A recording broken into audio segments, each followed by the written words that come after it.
And that when we're searching for that root, first of all, we're stuck in a sympathetic dominant fight or flight quest. What is it? What am I going to do about it? How do I fix it? That is not the state for healing to occur. Like, it cannot happen in that state. So that's one thing that worries me, that I'm seeing more and more of with the promised land that we're being offered on social media, that this test, this supplement, this thing will fix what's wrong with you. We outsource the healing to someone else. And that's the culture we live in, that when we go to the doctor, it will be fixed.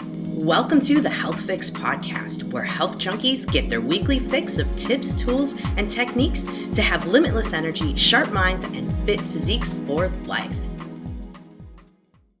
Hey, health junkies. On this episode of the Health Fix podcast, I'm interviewing Andrea Nakayama. She's the founder of the Functional Nutrition Alliance and leads thousands of students and practitioners around the globe in a revolution to offer better solutions to the growing chronic illness epidemic.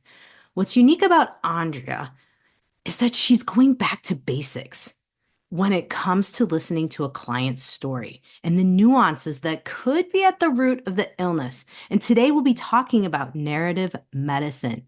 This is Andrea's big desire to bring attention to narrative medicine, but also to educate functional medicine practitioners like myself and consumers alike about this approach to medicine. Because not only do docs or practitioners like I listen to your story, you listen to your story, and you may be able to find some clues within that story. Let's face it, functional medicine has kind of gone a little nutty for looking into really expensive tests and following the treatment du jour. As of the time of this podcast recording, POTS and parasites are the hot thing right now. Back when I was in naturopathic medicine school, it was adrenal fatigue. Hey, let's face it, these things kind of run their course through the natural medicine space. It's like trends. But what I want folks to really understand is that these are trends, and a lot of practitioners can be biased by these trends. Am I lying? Would I be lying if I said I haven't done that? Yeah, of course I have. I've done all of it. I've given too many people, too many supplements, done over tested, all of it. And I'm here to say, yep, made the mistakes, not going back there, but also just to share with other folks that we have a better way. And it really is going back to basics. And Andrea is doing this, and it's called narrative medicine. And she and I talk all about this in the podcast. We also talk about social media noise out there and how it's really easy for folks with chronic illnesses to be sucked in thinking like, oh, this is going to be the test. Oh, this is going to be the protocol. Oh, this is going to be the magical supplement or magical tool or whatever it may be that is going to solve all my problems. And so Andrea and I are going to talk about how we can listen to our own stories a little bit more, and how docs can listen to them too, to find these little intricate clues. And little spoiler alert, it may be lying in things you stopped doing that you used to enjoy. Now, if you or someone you know is struggling with a chronic health condition, or you're just wanting to learn more about how clues in your own story could be sage advice to know what to do with your health to keep you healthy for longer, to live a long, vibrant life, this podcast is for you. All right, let's introduce you to Andrea Nakayama. Hey, health junkies. I have Andrea Nakayama on, and we are going to be talking about narrative medicine, probably something you haven't heard before. And we're going to be talking about this in the space of what I love working with folks on is mystery illness and tough cases where we just can't seem to get results anywhere else. So, Andrea, welcome to the Health Fix podcast. Thank you so much. I'm so excited to be here with you. Oh my goodness, it's been fun pouring over your podcast. By the way, guys, she's the host of the 15-Minute Matrix podcast. Great stuff there. And then also, being the founder of the Functional Nutrition Alliance, for me, I love teaming up with nutritionists. I love teaming up with folks who have functional background in nutrition who are not. And I'm sorry, ADA thrilled. Let's just put it that way. So, Andrea, what brought you to going down the route of being a functional nutritionist? What brought you to it? What's the backstory? I know folks always love to hear backstories. Yeah, thank you for asking that. And I don't think I knew it was going to be functional medicine nutrition. That wasn't where I was heading. But what really happened for me was experiencing firsthand some of the gaps in our medical system. And this happened when my late husband, Isamu, was diagnosed with a glioblastoma multiforme, a very aggressive brain tumor. And he was diagnosed when I was just 7 weeks pregnant. So we hadn't even announced that we were pregnant yet. And it came out of seemingly the blue. There hadn't been any signs or symptoms leading up to it until some acute instances. Looking back, we can see a couple of other things, but he was in his early 30s. You're not really thinking, oh, it's a brain tumor. I mean, it's rarely a brain tumor, right? So you're definitely not thinking that. And so we were catapulted into what I'm going to call the medical system pretty abruptly. And I know people can relate to this if they've experienced it with something that is acute, where you're all of a sudden in the system. And I was surprised because I had never really encountered the system in this way. And what I saw were two major gaps that started me going down a different path. Those two major gaps were that people are treated like their diagnosis, and that everybody with the same diagnosis is treated the same. And so that first surprise was, wait a minute, people are talking to him like he's a GBM, a glioblastoma. Or I would walk out of my midwife appointment at the hospital and the nurses would be at the station whispering, did you see the folks in room 20? She's 7 weeks or 10 weeks pregnant. He's a GBM. Like, we were our diagnosis, and that's how we were referred to. So that was very surprising to me, that we weren't humans with our situations. And then that he was, at that time, this is early 2000s, he was a very young person to have this diagnosis. That's no longer the case. There are more and more younger people being diagnosed with glioblastomas. But at the time, the treatment protocols were very much geared towards an elderly population, who were the majority of the people who were having this diagnosis. So the treatment plans were very limited, based on everybody with the same diagnosis being treated the same. So those were a wake-up call for me. At the same time, while he was going through, surgeries and radiation therapy and experimental trial chemotherapies, I started to look at, what else can we do? What else is there to support the body to heal from the treatments, and the body to actually fight the presence of a cancer? Cancer exists in a terrain. And that's what led me to really looking more at dietary and lifestyle modifications during that time. So just to sum up that long story, Isamu was given 6 months to live. I was 7 weeks pregnant. We can do the math. He wasn't expected to see our child born. He lived almost 2.5 years. So he died when our son was 19 months old. That son is almost 24 now, depending on when this comes out. So this is a long time ago, and I've had a long journey since then. But I do believe that everything we were able to do in addition to his medical treatment is what helped to sustain his life for the period that it was sustained, and at the level of health and vitality that he was living through that time. Eventually, I found functional medicine and realized that terrain thinking was my jam. It's funny how big diagnoses bring us here. I'm here because Yes. of my mom's cancer diagnosis, and seeing, she was a nurse, and she was, Yes. whoa, this is, yeah, I'm now, instead of a number, I'm just, the breast cancer, in Right. room 4. It's so wild. And I know that a lot of people who are listening right now can relate to, especially if they've experienced and I call it mystery illness, or a complicated condition. Yes. This is it's so hard. It's so hard. in that case. And I think we'll get to it probably here in a little bit, because I think a lot of people too, we have that side of where we identify with the diagnosis too. Yes, Start absolutely. envelop it. And now this is another space where I try to work to be like, no, no, it's just for insurance purposes only. We, Exactly. you know, Love that. Oh, so we'll get into that. But now, of course, a lot of people are going to be thinking like, okay, so all right, he lived 2.5 years, right? So what kind of things in the functional nutrition space, what kind of things did you guys dive into to improve his quality of life? What kind of things did you start with?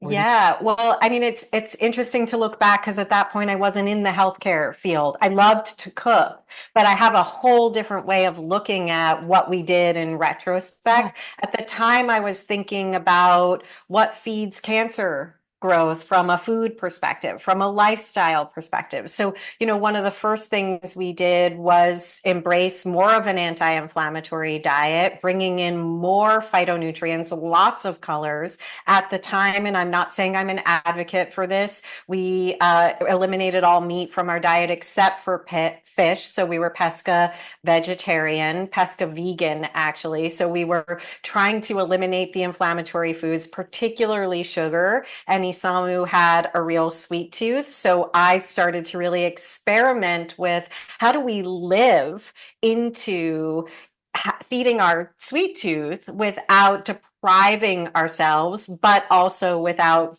fanning those flames of inflammation. So really, it was a lot of dietary stuff that I was doing that made me feel like I was actually contributing to the situation. And that's where I think nutrition started for me. I was already into cooking and already into healthy cooking. We lived in the Bay Area at the time.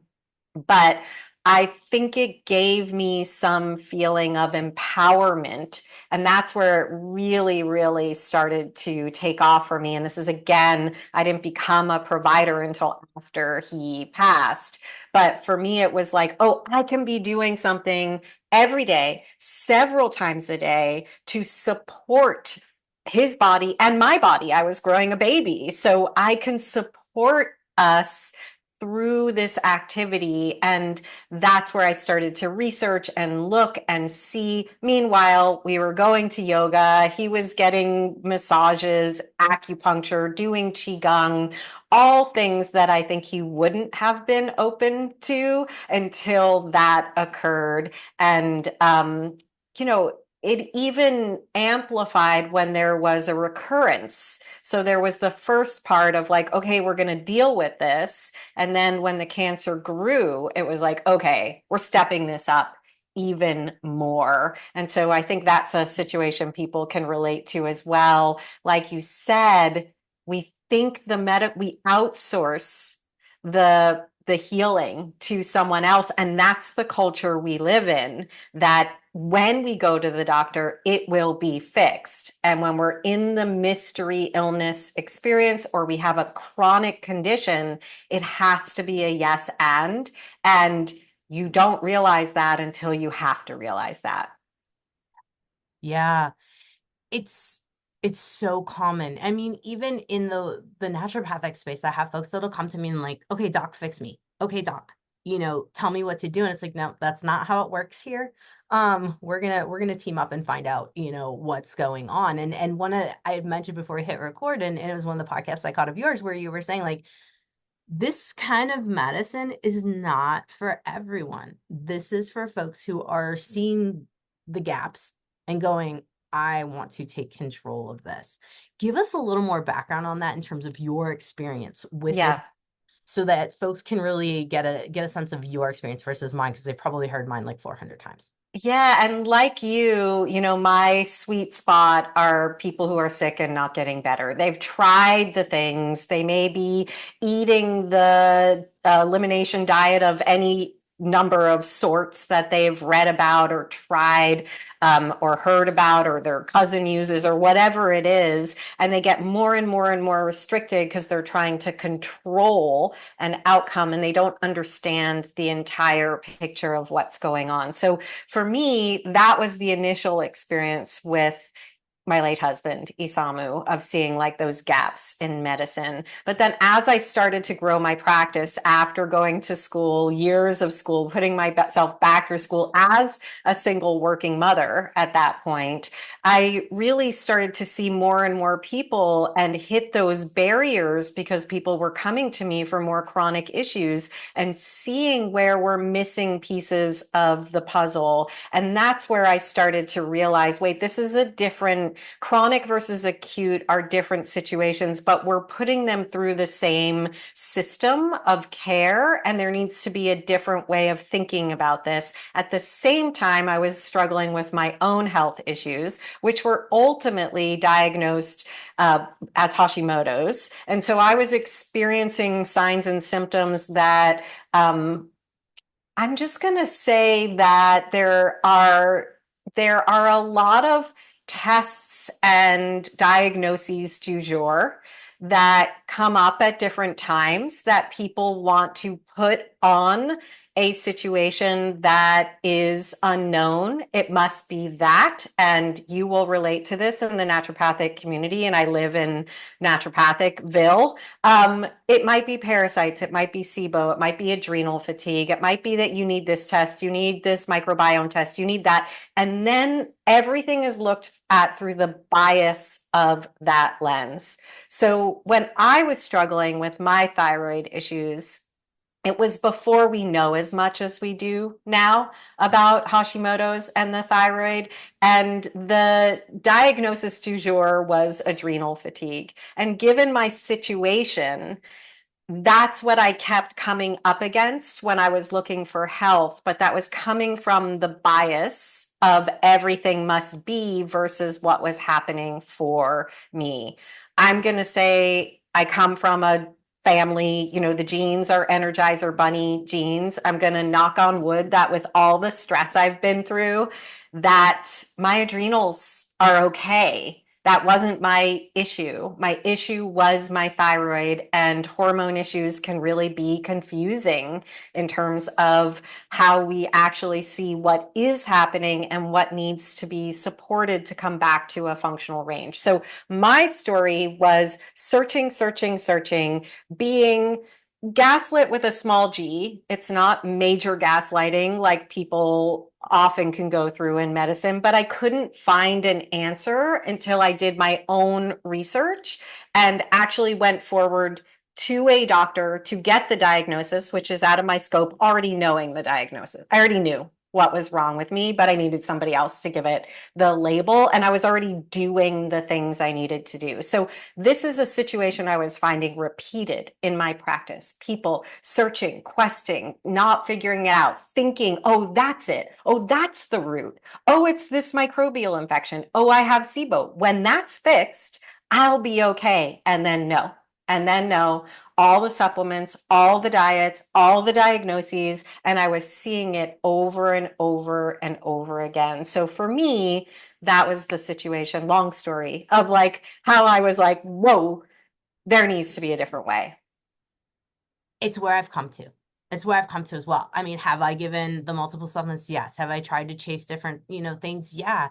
I think you get to a certain point in your career where you finally are like, wait a minute, like everything I'm not helping. Right. I'm not doing anything here. And so you start to go, okay, we've got to go back to basics. We've got to go back Yes. to basics and foundational, and the thought process of, do we need to keep searching root, and can we just be okay with getting healthy?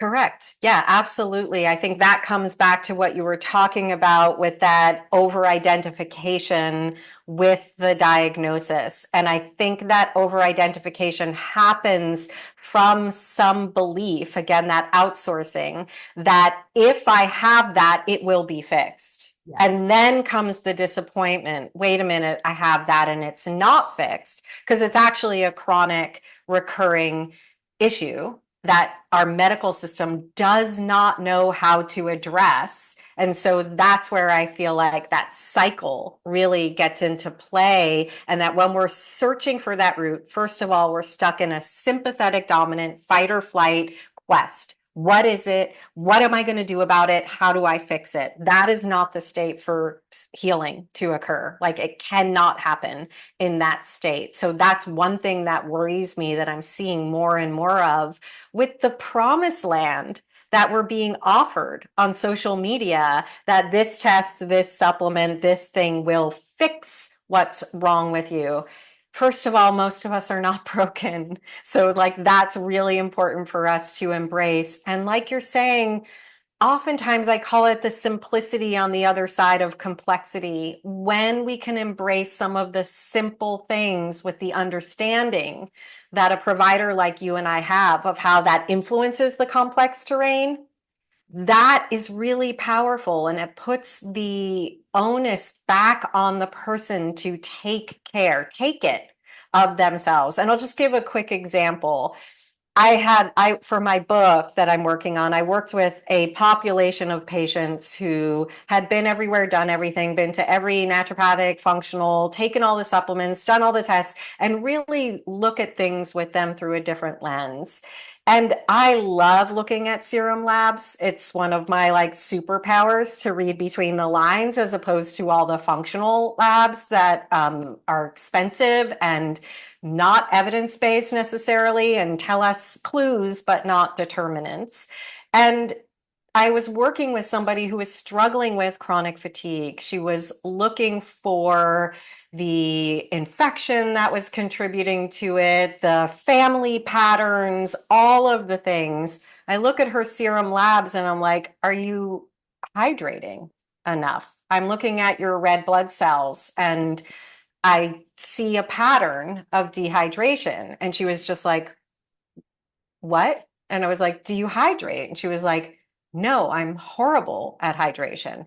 I can then explain how hydration's impacting her red blood cells, how her red blood cells are impacting her heart and her brain and therefore her energy. And there's something simple, but with the functional and physiological understanding, I can make that connection for her. The truth is, we don't need somebody to make that connection for us. We can say, am I hydrating enough? Right. Right. I mean, it sounds so simple, and in reality, I mean, I've come to that conclusion as well, that the basic CBC, so complete blood count, guys, and CMP, which is a comprehensive metabolic panel, can give me Yep. so much. So much, so much. And guide us if we need more at this point in care.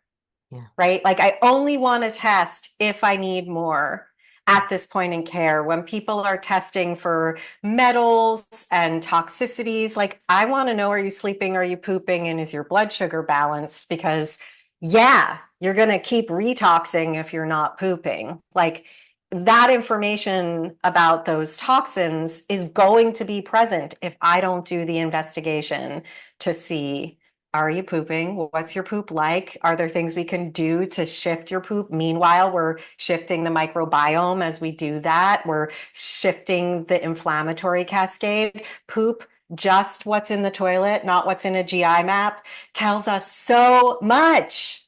And we overlook that in this quest for something fancier that we have to assume is the problem.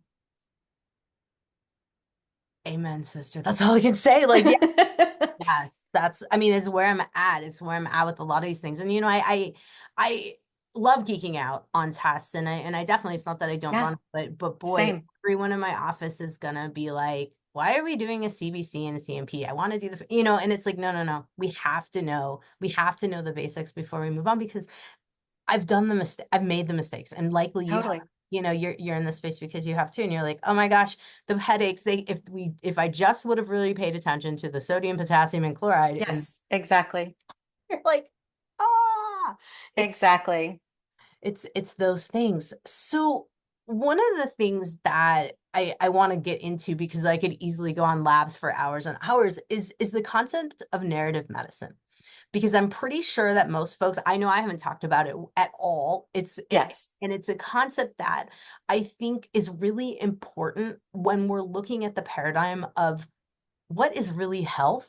How do we Yes. really restore our health? Is that even a, like, because we're not broken. It's more like, how do we get back to vibrancy is kind of how Yes. I'm thinking in my head about it. Yeah. Hey, health junkies, struggling with sleep? As a former insomniac, I can relate. Devin Burke is a pal of mine. He has the Sleep Science Academy. He's been on my podcast twice, and we've talked a lot about how to work on sleep naturally, without supplements, without medications. Devin's program really does work with you to help you understand what is going on in your brain and body when it comes to sleep.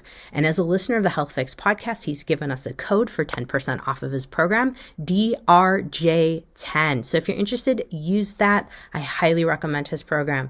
So let's get back to the podcast. I'm going to put it in a larger context and talk about, like, quickly the functional nutrition piece and the kind of map that I create. That is the matrix, right? So I always say my mantra is everything is connected. We are all unique and all things matter. Everything is connected is the system's biology. It's understanding the gut is connected to the brain, the liver is connected to the hormones, and detoxification, which is connected to the gut and the immune system. Understanding that system's biology is key. So everything is connected.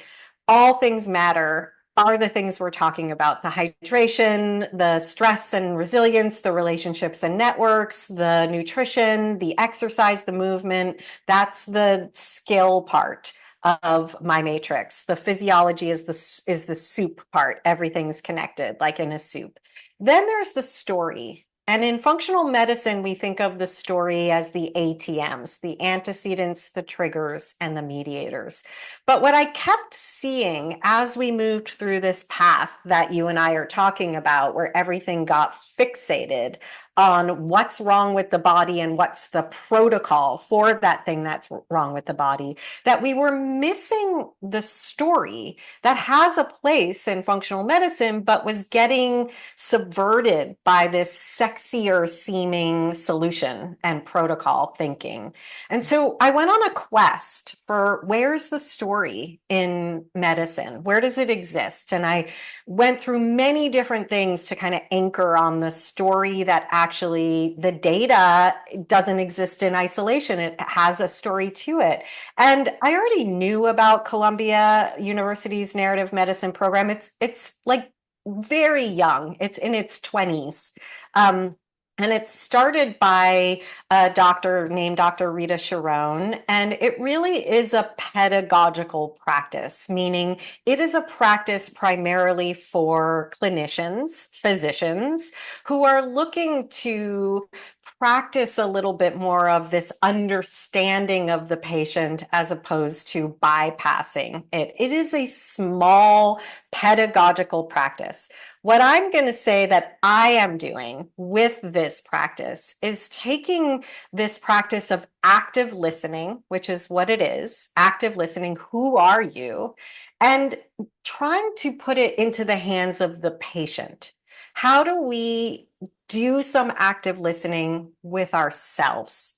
That practice that I'm learning to do as a practitioner in hearing you, in sitting with you, in listening for the nuances of your story instead of having my bias, blah, blah, blahing about what I think is happening or what I'm going to do next. Like, really sit and listen. How do I help a patient do that with themselves so they're not in the blah, blah, blah that's coming from social media or from their neighbor or from their practitioner who's telling them to do a million things? How do we slow it down and hear and understand the nuances of our personal journey? And in narrative medicine, we do that through practice. And the practice is in engaging with the humanities. So we may look at art. We may read a poem, which I will talk about was weird for me at first and now is my favorite practice in this narrative medicine world. We may interact with art or dance or music or whatever it may be, because those are the humanities. And when we sit with the humanities, we actually get in touch with the human nature that reminds us of how to connect with the actual story. Listen, pay attention to the nuances that we are so quickly overlooking in our healthcare. So, long answer, but it's something I'm trying to say, like, here's where it's being practiced over here. And is there a way I can translate that to every human who's suffering with something that's chronic? They're sick and they're not getting better. That makes sense. I mean, a lot of us will talk about music therapy, things of that nature, things folks can incorporate. So I'm hearing poem and bringing a poem into a visit with a patient or client, depending on what folks refer to them as. How would how would you do that? Tell us Yeah. how this comes in. How do we use this? Yeah, well, I'm trying to offer narrative medicine workshops at Andrea Nakayama once a quarter so people can come and try and practice, and those are free. I'm really seeing, like, can we put this into our practice? But what I want to offer about poetry is that, I didn't have a relationship with poetry before this, even as somebody who considers myself a writer. Like, poetry was not my thing. But poetry can feel like chaos. And our patient narratives are chaotic. They're not linear. We don't actually go to our doctor and say, here's the arc of my narrative of what happened in my life. We're often talking in all sorts of ways that only somebody listening for the nuances could hear and make sense of, and really pull the key elements out of and ask the right questions, get curious. And so what I love about sitting with poetry in the narrative medicine practice is that we have a moment to feel what moves us, what speaks to us.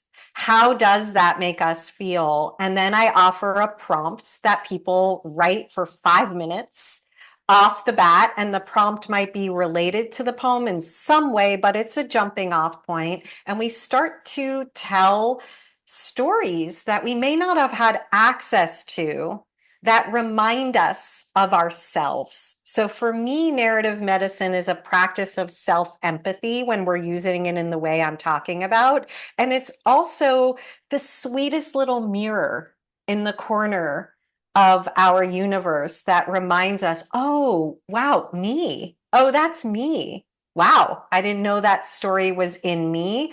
I forgot what it was like to be moved like that. And so for me, it's a practice of, like, getting access to a different cellular level of self that is a part of our healing journey that we've left behind. It's awesome. It kind of brings in for me, and I just want to make sure I'm understanding it, but also kind of some of the things I do in my practice and see if we're kind of putting it together. Oftentimes I will have folks tell me what kind of music they're into, Yeah. they resonate with, and what relaxes them, what brings them, joy, happy, Yes. certain Yes. emotions. And so I think folks who are listening may be able to go, oh, well, I haven't listened to that kind of music in forever. Exactly. Yes. So we're getting to self, we're getting to cellular vibration. Yes. Okay.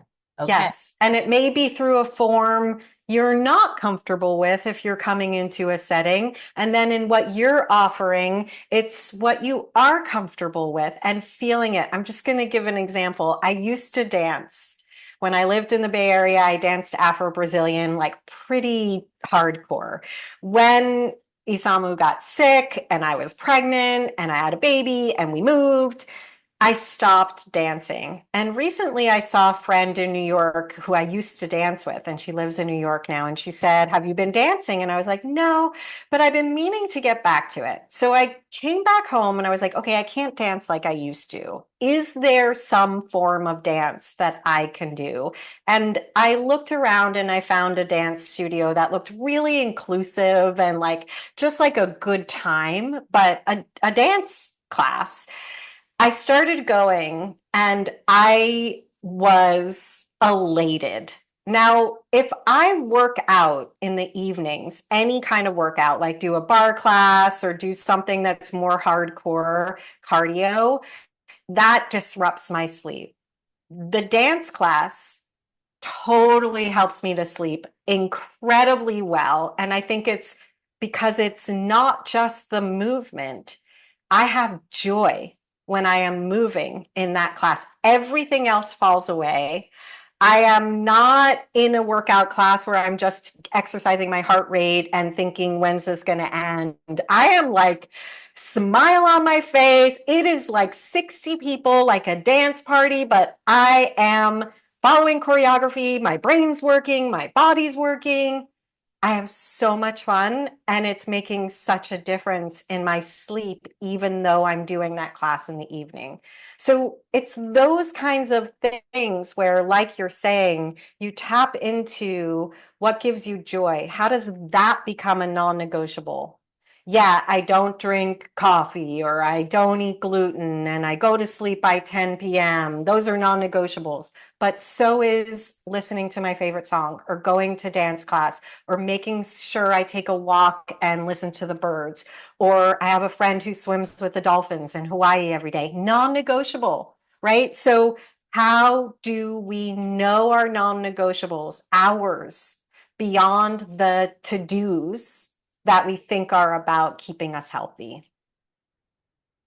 So refreshing because, you know, a lot of people will be like, oh, getting healthy, all these to-dos, all the things that like you said, all the things that, yes, are non-negotiables that we've determined through individual practice. Those are healthy for, Yes, but they're monotonous, right? And I yes, think so many people, I usually have a prescription of play of some sort, or fun, or yes, whatever someone, and honestly, I think that is very vital to the nervous system, and it's yes. so, it seems like the narrative medicine is really connecting someone back, yes, with their self, but also getting that nervous system, because like you said, you slept better.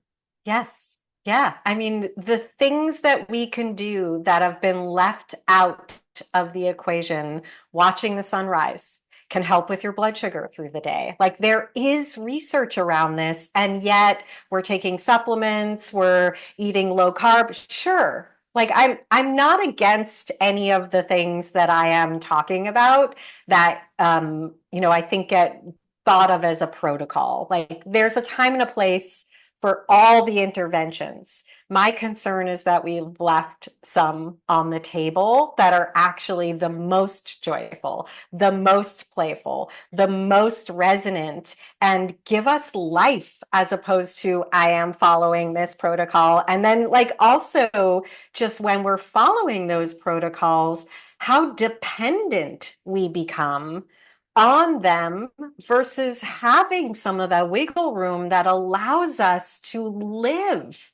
while we're healing, or live while we may have to embrace some restrictions, which is a truth for most of us with chronic health conditions. We have to embrace some restrictions, but within there, if we don't have wiggle room and if we don't have play, it is not going to be living, and it's going to feel really restrictive. And those people I was talking about who were part of my case study group, they're angry because they did all the things and they're not better. And so they're angry. They spent a lot of money, a lot of time. It was super restrictive. And so then where are they now? Because some of that may be what they have to embrace, but other pieces of it, including who they are and what's sustainable, got left behind. I, I can't express, that enough. I mean, that's exactly what I see too. It's we've lost the person and went full on into protocol.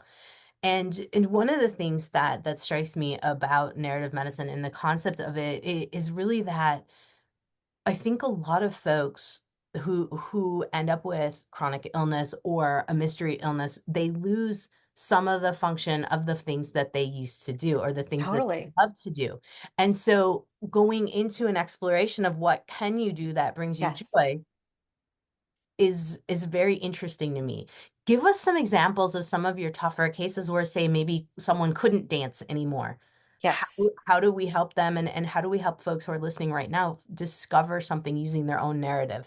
Yeah, I think that, I mean, first of all, I want to say most of what I do now is teach other practitioners. So at the Functional Nutrition Alliance and at Full Body Systems, I'm training coaches, clinicians from all over the world and all different backgrounds to work with this population. And I feel very fortunate. So the number of clients I see these days is very limited. We do have a clinic at the Functional Nutrition Alliance, but we tend to work mostly with our students who want that extra insight for themselves. That said, in my journey of working with thousands of people over the last 15 or so years, I think it really is tapping into what is possible at a pace that works for them. So I'm going to give the example of a client I had for many years who was diagnosed with MS. She had been a gymnast and a lawyer. And at the point she started seeing me, she was no longer practicing law and she couldn't do anything physical. She had put on weight that wasn't extreme, but was extreme for her and her body. And it felt like she wasn't in her skin. This is another place where I saw a lot of gaslighting, because even though she felt off in her skin, people wanted to say, you're fine, this is all in your head. And she would come to me and just say, it feels off. And I talked about like a layer of inflammation. What does a layer of inflammation when you're chronically inflamed feel like? It feels like you're not in your skin. And so how do we honor that truth as opposed to gaslighting it as some mind thing where she should have more acceptance about her body? And there's places for that reality too, so we have to really honor the individual. But what we were able to do by addressing the inflammation, addressing slowly but surely what was going on in her gut, in her inflammatory cascade, with her epigenetic factors, the things that influence her genes and her genetic makeup, is get her to a place where she felt vibrant, able to move, was able to start doing some gentle exercise, and ultimately get up to the point where she was running every day and feeling back in her body. So I think we have to remember that sometimes it's the heal state versus the ideal state. And if we're saying, I used to run marathons and I can't do that anymore, okay, you can't run the marathon. What was the feeling? And how do you tap into that feeling of what running that marathon and training for that marathon gave you? What was that? How do we do that discovery to really capture the anchor of what that gave you? And then when we have that story, we have that understanding, are there other ways we can touch that same sensation through a different way as we are on that healing journey? And that's what we were able to do with Melissa in her journey, is take it slowly, but recognize that there was going to be a slower path there, but she was still nurturing that part of herself that was a gymnast. That's huge. That's huge. And a slow path. I mean, I think we have to highlight this. And this, once again, functional medicine of this type is not a quick fix. It sometimes takes for, years. On Yes. average, when you were working with clients and what you see with your students, how many years does someone tend to spend with a functional nutritionist or a provider of sorts that you work with? Yeah, I mean, my favorite answer to everything is it depends, right? So it really depends on the case and where their starting point is. I tended to work with clients for a long time because they were starting to develop not only the protocol piece, but the inner listening. And I was the person where they could bring those questions and really start to continue to tune in and hone in. Ultimately, I think like 6 months, a year, depending on how acute the situation is that is happening while they're going through a chronic situation, making sure we have doctors on board. This isn't a practice my practice is not instead of medical care. It is in addition to medical care, and it's really filling that gap that exists between your medical visits where you're really tuning into how does this make me feel? What's that difference? Is this something that I'm taking, doing? How do I understand what's happening a little bit better? So 6 months to a year. And I think like I had a rare occurrence where like people just, we just had a relationship that was like their touch point with themselves. And so it could go on a long time. And I would start to spread it out more like, let's check in next month. Let's check in when you get your next labs, and start to put them more into their own agency of tuning in and reaching out if they needed to. I think that's reasonable. I think a lot of people do wonder, like, how much time is this going to take? I mean, I'm asked that all the time, and I'm like, well, we have to think about like, I'm not trying to be how much time is it till we fix the situation, like, because we're not fixing. Correct. And that's the most important thing, I want everybody to everyone to listen into, is that it's not about fixing, it's about optimizing, it's about, Yes. feeling. And what I hear most from you is the part of feeling good in the skin, feeling good in your Yes. body. And this is such an overlooked component, because we drive, and we've been, I'm gonna say, brainwashed to go hard Yes. after the diagnosis, and looking at you and keep coming back to, am I me? Am I living me? Because I really think, even myself in my own life, right? I got into practice, I got really heavy into seeing everybody, and then I all I was the doctor. Like, I forgot who I was, Totally. right? You lose your identity. That's Yes, absolutely. And our identity is always shifting. As a mother of a young adult, I have to realize that my identity as mother needs to change. It needs to evolve. And sometimes that's being told to me in one way or another.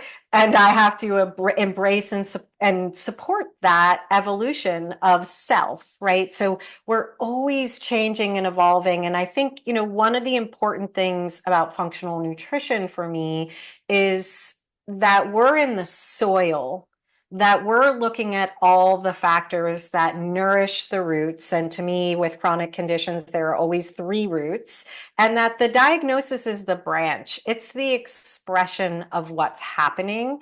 And for functional nutrition, there's different systems that I have that help us understand that. But one that reminds me of what you're talking about, Jannine, is how I talk about what I call the three tiers to nutrition mastery. It's also in my brain the three tiers to epigenetic mastery. Tier one are the non negotiables. Tier two is deficiency to sufficiency. On the other side of that might be toxicity. And tier three is dismantling the dysfunction. Our culture wants to go to tier three right away. And what I'm saying with the work that I do is tier one and tier two also get to tier three, but they do it in a slower and more sustainable fashion. And that deficiency, sure, it can be in hydrochloric acid or vitamin D or iron or whatever it may be, but it also could be in joy, in love, in sex, in play. It can be in so many things. And if we open our brains to where is there a deficiency and how do you recognize your non-negotiables, you are addressing that tier three, that dysfunction that you are experiencing. And we keep going, bypassing all of those other steps, that soil, that terrain, in favor of how do I get at this thing? And we're not going to have sustainable results there. I couldn't agree with you more. I couldn't agree with you more. I mean, it's how I look at it. It's the foundations, and yes, we I kind of refer it to feeling safe in your body, feeling, the nervous system feeling safe to heal. A lot of times I'll say Yes, things of that nature, because if we don't have that, yeah, I've just seen it over and over again. I'm in a loop of totally. supplements, different diets, and du jour right now, parasites and pots. Right, exactly. So true. Yes, It's yes. it's crazy. So at this point, I bet folks are like, "Oh my gosh, Andrea, there's so many things we want to talk about, in terms of how can we find you, how can we learn more from you?" And I do have a lot of coaches and practitioners who do listen to this podcast, so definitely also your training with the Alliance. So tell us about your website. Tell us about the podcast. I mean, all of it. Give us all the scoops. Yeah, thank you for asking, and thank you for doing the work you do. It's so important to one-on-one sit with people and hold that holistic space. And I think we've even, lost the word holistic in a lot of ways. We think it's about the treatment versus the perspective. That said, you can find me at andreanakayama.com. That will lead you back to all the places. It will lead you to the Functional Nutrition Alliance. It will lead you to this podcast, as well as my podcast, which I'm no longer producing, but there are 376 episodes, so some really good ones.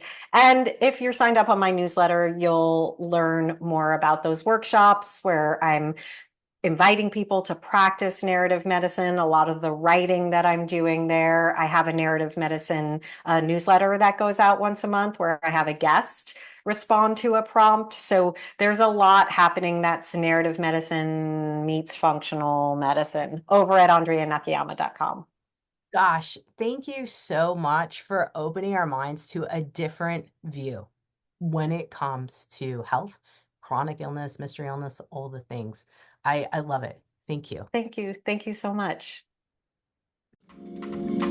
Hey, fellow health junkie, thanks for listening to the Health Fix podcast. If you enjoyed tuning in, please help support me to get the word out about the podcast. Subscribe, rate, and review, and just get that word out. Thanks again for listening.